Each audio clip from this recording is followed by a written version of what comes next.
दोस्तों आज हम बात करेंगे कर्ण की। कर्ण महाभारत के प्रसिद्ध योद्धा, अर्जुन के प्रतिद्वंदी और युद्ध के अंतिम दिनों में कौरवों की सेना के सेनापति कर्ण कुंती के कुमारी अवस्था में उत्पन्न हुए थे। कुंती की सेवा से प्रसन्न दुर्वासा ऋषि ने उसे एक मंत्र दिया था जिससे वो किसी का भी आवाहन करके उसे अपने पास बुला सकती थी। उत्सुकतावंश कुंती ने सूर्य का आह्वान किया और उसके सहवास से कर्ण गर्भ में आया। लोक लाज से शिशु को उसने एक पिटारी में रखकर नदी में बहा दिया। वो पिटारी सूत अधिरथ और उसकी पत्नी राधा को मिली और उन्होंने पुत्रवत बालक का लालन पालन किया। इसी कारण कर्ण को सूत पुत्र और राधेय भी कहा जाता है। इनके अतिरिक्त कर्ण को वासुसेन तथा वैतरण नाम से भी जाना जाता है। अगर हम इनकी जन्म कथा पे थोड़ा और विचार करें तो यदुवंशी राजा शूरसेन की पोषित कन्या कुंती जब सयानी हुई तो पिता ने उसे घर आए हुए महात्माओं के सेवा में लगा दिया। पिता के अतिथि गृह में जितने भी साधु महात्मा ऋषि मुनि आदि आते, कुंती उनकी सेवा मन लगाकर किया करती थी। एक बार वहाँ दुर्वासा ऋषि आ पहुँचे। कुंती की सेवा से प्रसन्न होकर दुर्वासा ऋषि ने कहा, पुत्री मैं तुम्हारी सेवा से अत्यंत प्रसन्न हूँ, इसलिए तुझे एक ऐसा मंत्र देता हूँ जिसके प्रयोग से तू जिस देवता का स्मरण करेगी वो तत्काल तेरे समक्ष प्रकट होकर तेरी मनोकामना पूर्ण करेगा।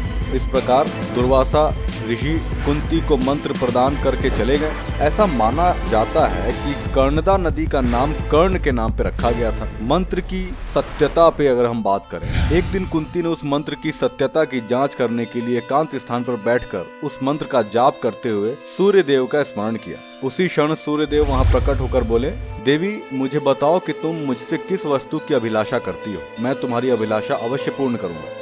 इस पर कुंती ने कहा कि हे देव, मुझे आपसे किसी भी प्रकार की अभिलाषा नहीं है, मैंने मंत्र की सत्यता परखने के लिए जाप किया। कुंती के इन वचनों को सुनकर सूर्यदेव बोले, हे कुंती, मेरा आना व्यर्थ नहीं जा सकता, मैं तुम्हें एक अत्यंत पराक्रमी और दानशील पुत्र देता हूँ। इतना कहकर सूर्यदेव अंतर्ध्यान हो गए। कुंती ने लज्जावश ये बात किसी से नहीं कही। समय आने पर उसके गर्भ से कवच कुंडल धारण किए हुए पुत्र उत्पन्न हुआ। कर्ण कुंती के कानिन पुत्र थे। लोक लज्जा के भय से कुंती ने उसे मंजूषा में रखकर रात्रि बेला में गंगा में बहा दिया। वो बालक बहता हुआ उस स्थान पर पहुंचा जहां धृतराष्ट्र का सारथी अधिरथ अपने अश्व को गंगा नदी में जल पिला रहा था। उसकी दृष्टि कवच कुंडलधारी शिशु पर पड़ी।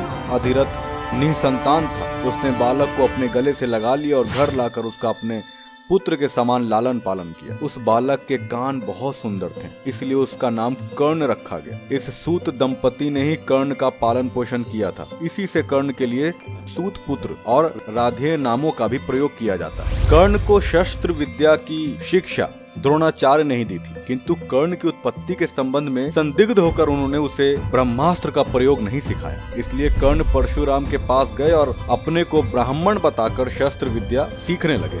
एक दिन परशुराम को किसी प्रकार ये ज्ञात हो गया कि ये ब्राह्मण नहीं है, इसलिए उन्होंने कर्ण को शाप दिया कि जिस समय तुम्हें इस विद्या की आवश्यकता होगी उस समय तुम इसे भूल जाओगे। अब अगर हम दुर्योधन से मित्रता की बात करें तो आरंभ से ही कर्ण की अर्जुन से प्रतिद्वंदिता थी, जिस कारण दुर्योधन से उसकी मित्रता हो गई थी। अस्त्र शस्त्र की विद्या सीखते समय कर्ण ने एक ब्राह्मण की गौ को वाण से मारा था। दुखी ब्राह्मण ने कर्ण को शाप दिया कि जिसे तुम मारना चाहते हो उसी के हाथों से मारे जाओगे। कर्ण ने दुर्योधन के लिए सफलतापूर्वक अश्वमेघ यज्ञ भी किया था, जिस समय द्रौपदी के स्वयंवर के लिए राजागण द्रुपद के यहाँ एकत्र हुए थे। दुर्योधन ने कर्ण को इसके उपयुक्त सिद्ध करने के लिए कलिंग देश का अधिपति बनाया था। द्रुपद के यहाँ अर्जुन के पूर्व कर्ण ने मत्स्य वेद किया था, परंतु द्रौपदी ने कर्ण के साथ विवाह करना अस्वीकार कर दिया। फलतः कर्ण ने अपने को विशेष रूप से अपमानित समझा। कर्ण का विवाह पद्मावती नाम की कन्या से हुआ था, जिसके गर्भ से कर्ण के वृषसेन, वृषकेतु तथा चित्रसेन आदि पुत्र हुए। कर्ण और अर्जुन बाल्यकाल से ही परस्पर प्रतिद्वंदी थे। सूत पुत्र होने के कारण अर्जुन कर्ण को हेय समझते थे। उन्हें ये ज्ञात नहीं था कि कर्ण उनके बड़े भाई हैं। भीष्म भी कर्ण को इसी कारण अधिरथ करते थे। कर्ण ने 5 पांडवों का वध करने का संकल्प किया था, पर माता कुंती के कहने पर उन्होंने अपने वध की प्रतिज्ञा अर्जुन तक ही सीमित कर दी थी। कर्ण की दानवीरता के भी अनेक संदर्भ मिलते हैं। उनकी दानशीलता की ख्याति सुनकर इंद्र उनके पास कुंडल और कवच मांगने गए थे। कर्ण ने अपने पिता सूर्य के द्वारा इंद्र की प्रवंचना का रहस्य जानते हुए भी उनको कुंडल और कवच दे दिए। इंद्र ने उसके बदले में एक बार प्रयोग के लिए अपनी अमोघ शक्ति दे दी थी। उससे किसी का वध अवश्य भावी था। कर्ण उस शक्ति का प्रयोग अर्जुन पर करना चाहते थे, किंतु दुर्योधन के निर्देश पर उन्होंने उसका प्रयोग भीम के पुत्र घटोत्कच पर किया। अपने अंतिम समय में पितामह भीष्म ने कर्ण को उनके जन्म का रहस्य बताते हुए महाभारत के युद्ध में पांडवों का साथ देने को कहा था, किंतु कर्ण ने इसका प्रतिरोध करके अपनी सत्यनिष्ठा का परिचय दिया। भीष्म के अनंतर कर्ण कौरव सेना के सेनापति नियुक्त हुए थे। अंत में 3 दिन तक युद्ध संचालन के उपरांत अर्जुन ने उनका वध कर दिया। कर्ण के चरित्र में आदर्शों का दर्शन उनकी दानवीरता एवं युद्ध वीरता के युगपथ प्रसंगों में किया जा सकता है। महाभारत का युद्ध निश्चित हो जाने पर कुंती व्याकुल हो उठी। वो नहीं चाहती थी कि कर्ण का पांडवों के साथ युद्ध हो। वे कर्ण को समझाने के लिए कर्ण के पास गईं। कुंती को देखकर कर्ण उनके सम्मान में उठ खड़े हुए और बोले, आप पहली बार आई हैं, इसलिए आप इस राधे का प्रणाम स्वीकार करें। कर्ण की बातों को सुनकर कुंती का हृदय व्यथित हो गया और उन्होंने कहा, पुत्र तुम राधे नहीं कौन्तेय हो, मैं ही तुम्हारी माँ हूँ। लोकचार के भय से मैंने तुम्हें त्याग दिया था। तुम पांडवों के ज्येष्ठ भ्राता हो, इसलिए इस युद्ध में तुम्हें कौरवों के साथ नहीं बल्कि अपने भाइयों के साथ रहना चाहिए। मैं नहीं चाहती कि भाइयों में परस्पर युद्ध हो। मैं चाहती हूँ कि तुम पांडवों के पक्ष में रहो। ज्येष्ठ भ्राता होने के कारण पांडवों के राज्य के तुम अधिकारी हो। मेरी इच्छा है कि युद्ध जीतकर तुम राजा बनो। कर्ण ने जवाब दिया, हे माता, आपने मुझे त्यागा था। क्षत्रियों के उत्तम कुल में जन्म लेकर भी मैं सूत पुत्र कहलाता हूँ। क्षत्रिय होकर भी सूत पुत्र कहलाने के कारण द्रोणाचार्य ने मेरा गुरु बनना स्वीकार नहीं किया। युवराज दुर्योधन ही मेरे सच्चे मित्र हैं। मैं उनके उपकार को भूलकर कृतज्ञ नहीं बन सकता, किंतु आपका मेरे पास आना व्यर्थ नहीं जाएगा, क्योंकि आज तक कर्ण के पास से खाली हाथ कोई भी नहीं गया है। मैं आपको वचन देता हूँ कि मैं अर्जुन के सिवाय आपके किसी पुत्र पर अस्त्र शस्त्र का प्रयोग नहीं करूंगा। मेरा और अर्जुन का युद्ध अश्वभावी है और उस युद्ध में हम दोनों में से एक की मृत्यु निश्चित है। मेरी प्रतिज्ञा है कि आप 5 पुत्रों की ही माता बनी रहेंगी। कर्ण की बात सुनकर और उन्हें आशीर्वाद देकर कुंती व्यथित हृदय लेकर लौट आई। कर्ण ने अर्जुन को मारने के लिए आसुर व्रत का अनुष्ठान किया था। इस समय श्री कृष्ण और अर्जुन के पिता इंद्र ने उसकी कठिन परीक्षाएं ली थी। गुरु द्रोणाचार्य के मारे जाने पर युद्ध के 16वें दिन कर्ण को कौरव सेना का सेनापति नियुक्त किया गया। अर्जुन को छोड़कर अन्य पांडवों को उसने जीता, परंतु कुंती के अनुरोध से उनका वध नहीं किया। युद्ध के 17वें दिन कर्ण अर्जुन के हाथों मारे गए थे। दानवीर कर्ण महाभारत का युद्ध चल रहा था। युद्ध के बाद सभी अपने अपने शिविरों में थे।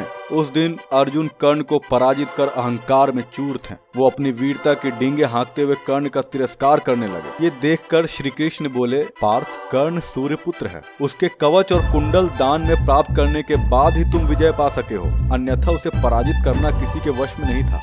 वीर होने के साथ ही वो दानवीर भी है। कर्ण की दानवीरता की बात सुनकर अर्जुन तर्क देकर उसकी अपेक्षा करने लगा। श्री कृष्ण अर्जुन की मनोदशा समझ गए। वे शांत स्वर में बोले, पार्थ, कर्ण रण क्षेत्र में घायल पड़ा है। तुम चाहो तो उसकी दानवीरता की परीक्षा ले सकते हो। अर्जुन ने श्री कृष्ण की बात मान ली। दोनों ब्राह्मण के रूप में उसके पास पहुँचे। घायल होने के बाद भी कर्ण ने ब्राह्मणों को प्रणाम किया और वहाँ आने का उद्देश्य पूछा। श्री कृष्ण बोले, राजन, आपकी जय हो। हम यहाँ भिक्षा लेने आए हैं, कृपया हमारी इच्छा पूर्ण करें। कर्ण थोड़ा लज्जित होकर बोला, ब्राह्मण देव, मैं रण क्षेत्र में घायल पड़ा हूँ। मेरे सभी सैनिक मारे जा चुके हैं। मृत्यु मेरी प्रतीक्षा कर रही है। इस अवस्था में भला मैं आपको क्या दे सकता हूँ?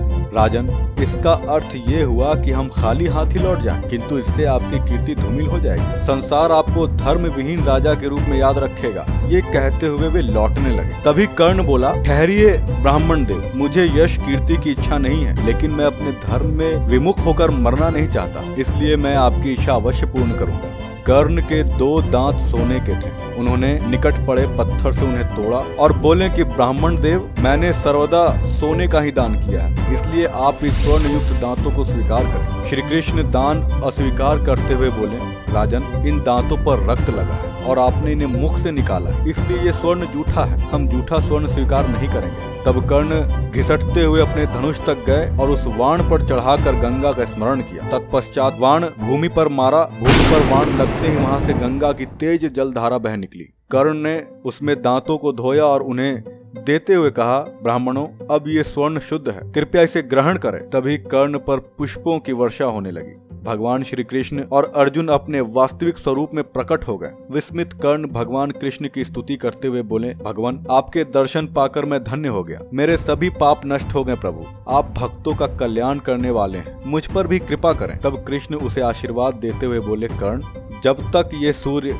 चंद्र, तारे और पृथ्वी रहेंगे तुम्हारी दानवीरता का गुणगान तीनों लोकों में किया जाएगा। संसार में तुम्हारे समान महान दानवीर न तो हुआ है और न कभी होगा। तुम्हारी ये वाण गंगा युगों युगों तक तुम्हारे गुणगान करती रहेगी। अब तुम मोक्ष प्राप्त करोगे। कर्ण की दानवीरता और धर्मपरायणता देखकर अर्जुन भी उसके समक्ष नतमस्तक हो। तो दोस्तों, ये थी कर्ण की कथा। हम आपके सामने कुछ ऐसे ही कथा, कुछ ऐसे ही रहस्य लेकर फिर से आएंगे, लेकिन जाने से पहले एक छोटी सी विनती है कि आप हमारे चैनल को सब्सक्राइब कीजिए। हम फिर मिलेंगे, तब तक के लिए धन्यवाद।